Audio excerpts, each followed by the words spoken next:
కడప నగరంలోని 43వ డివిజన్లో శ్రీ బుగ్గయ్యేరు గంగమ్మ తల్లి విగ్రహ పునఃప్రతిష్ఠ శుక్రవారం ఆలయ కమిటీ ఆధ్వర్యంలో అత్యంత వైభవంగా నిర్వహించారు. ఈ కార్యక్రమానికి నగర మేయర్ సురేష్ బాబు, మాజీ డిప్యూటీ సీఎం అంజద్ బాషాతో పాటు పలువురు కార్పొరేటర్లు, డివిజన్ నాయకులు, భక్తులు అధిక సంఖ్యలో హాజరై అమ్మవారి ఆశీర్వాదాలు పొందారు.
గంగమ్మ విగ్రహ ప్రతిష్ఠ అనంతరం భక్తాదులకు ఆలయ కమిటీ ఆధ్వర్యంలో భారీ ఎత్తున అన్నదాన కార్యక్రమం.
గంగమ్మ విగ్రహ ప్రతిష్ఠ అనంతరం భక్తాదులకు ఆలయ కమిటీ ఆధ్వర్యంలో భారీ ఎత్తున అన్నదాన కార్యక్రమాన్ని నిర్వహించారు.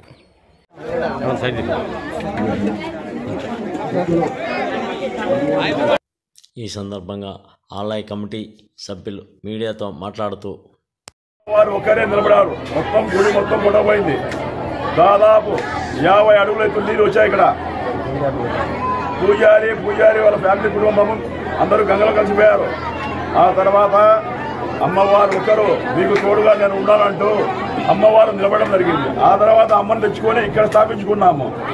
ఆ తర్వాత అమ్మకు రోడ్డు వైటింగ్లు పోవడం వల్ల అమ్మవారు కృపా కటాక్షంతో వారికి గణపతి హోమం జరిగిన తర్వాత 20వ తారీఖు రోజు ప్రతి ఒక్క మహిళ చేత ఇంట్లో జంటలుగా వచ్చి అమ్మవారికి కలశాభిషేకం జరిగినది.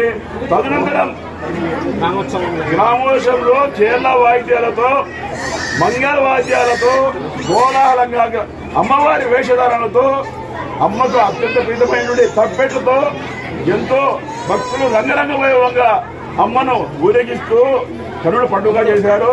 96లో పాత గుడి కట్టుకున్నాం, అది వంకముడి పోయింది. మళ్ళీ తర్వాత 2001లో వరదలు వచ్చి అది పోయింది. ఇప్పుడు నూతనంగా నిర్మించుకోవడం జరిగినది. ఈ కార్యక్రమంలో మేమందరం పెద్ద సంఖ్యలో మేము పాల్గొని నిర్మించబోతున్నాం. ఇప్పుడు మాత్రము ఈరోజు మూడు రోజులు ఈ పొద్దు మేయర్ గారు వచ్చిన్నారు, నిన్న ఎమ్మెల్యే గారు వచ్చిన్నారు, రాజకీయ నాయకులు వస్తున్నారు, పోతున్నారు. మాకు సంతోషంగా ఉంది. వాళ్ళు వస్తున్నారు, వీళ్ళు వస్తున్నారు. మేము వాళ్ళని పిలుచుకున్నాం, వీళ్ళు పిలుచుకున్నాం. మాకు సంతోషంగా ఉంది. ఇంతవరకు జరిగింది, మాకు సంతోషంగా ఉంది. అందరికీ ధన్యవాదములు.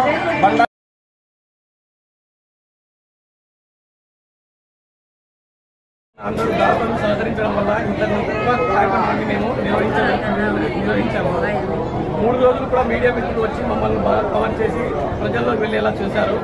పర్మిషన్ కొరకు తిరగడము, రెండు పార్టీల వాళ్ళు మాకు బాగా సహకరించడము, పోలీసు వారు కూడా మాకు ప్రొటెక్షన్ ఇవ్వడం చాలా ఘనంగా జరిగింది. ముందు కూడా ఈ గుడికి సంబంధించి ఇటువంటి కార్యక్రమాలు ఎన్నో జరుగుతాయి. ప్రజలందరికీ ఈ వీడియో చేరి వారు దాంట్లో ఎవరైనా ఇవ్వదలుచుకుంటే ఇచ్చి మమ్మల్ని ప్రోత్సహించవలసిందిగా కోరుతున్నాము. ప్రతి ఒక్కరు చందా ఇవ్వడం జరిగింది. మా ఏరియాలో ముస్లిమ్స్ ఎక్కువ, కానీ వాళ్ళు ఏం పట్టించుకోరు. ప్రతి ఒక్కరు ముందుకు వచ్చి అమ్మవారికి ఇచ్చారు. ఎందుకంటే ఈ అమ్మ మహత్యం వాళ్ళకి తెలుసు కాబట్టి కోరుకున్న కోరికలన్నీ తీరుతాయి. అందుకు ప్రతి ఒక్కరు వచ్చి ఏ ఆటంకం జరగకుండా అందరూ మాకు సహకరించడం జరిగింది. వారందరికీ ధన్యవాదములు. పోలీసు వారికి, మీడియా వారికి ప్రత్యేక కృతజ్ఞతలు. మేము ప్రజల్లో వెళ్ళేలా చేశారు. మరిన్ని వార్తల కోసం మా ఛానల్ను సబ్స్క్రైబ్ చేయండి.